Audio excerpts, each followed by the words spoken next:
ఈరోజు మన encounter news, నేను మీ కే విజయ భాస్కర్. వారు చెప్పిన వారు పలికిన ప్రగల్భాలేంటి, ఇవాళ వారి పనితీరు ఎలా ఉందనేది ఒక్కసారి మనం చూసుకుంటే, జగన్మోహన్ రెడ్డి గారు అప్పు చేసినటువంటి ప్రతి రూపాయి ఎక్కడికి వెళ్ళిందో లెక్క ఉంది. లెక్క చెప్తున్నాం. కానీ ఇవాళ ఇప్పటి వరకు సంవత్సరం నిండకుండానే చంద్రబాబు నాయుడు, పవన్ కళ్యాణ్, మోడీ గారు ముగ్గురు కలిసి చేసినటువంటి రాష్ట్రానికి అప్పు 1,47,000 కోట్ల రూపాయలు ఏం చేశారయ్యా అంటే లెక్క లేదు, పత్రం లేదు. చెప్పేవాడు, లెక్క చెప్పేవాడు కూడా లేడు. ఎంతసేపు జగన్మోహన్ రెడ్డి గారిని తిడతాం, జగన్మోహన్ రెడ్డి గారు చెల్లి గురించో, వాళ్ళమ్మగారి గురించో, ఆ కుటుంబ వ్యవహారాలు మాట్లాడటం.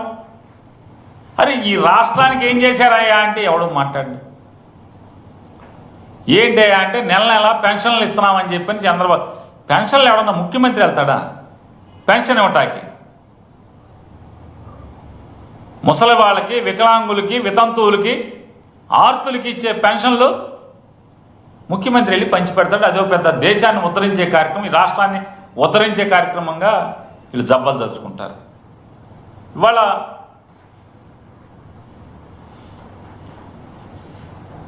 ఎన్నికల ముందేమో సంపద సృష్టిస్తానని చెప్తాడు,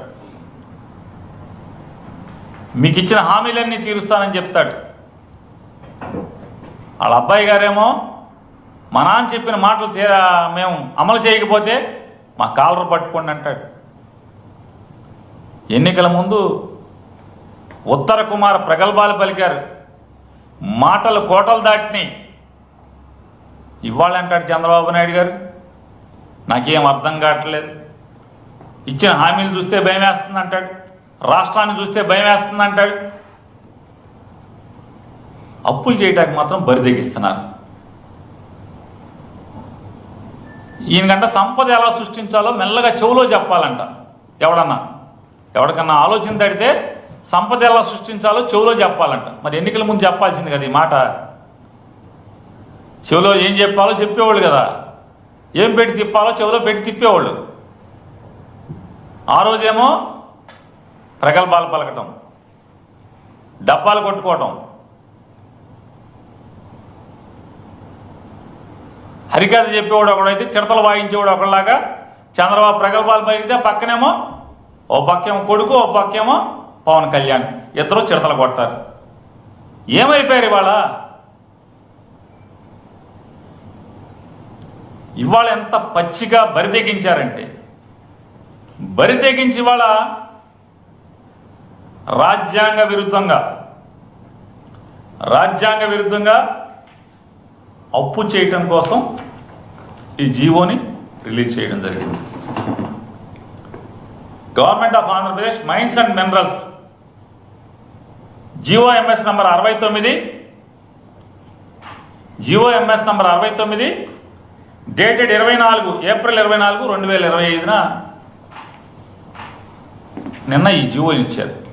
ఈ జీవో సారాంశం ఏంటి అంటే, ఆంధ్రప్రదేశ్ రాష్ట్రంలోని 1,91,000 కోట్ల విలువైనటువంటి 436 మైన్స్, 436 గనులు, 1,91,000 కోట్ల రూపాయల విలువైన ఈ గనులు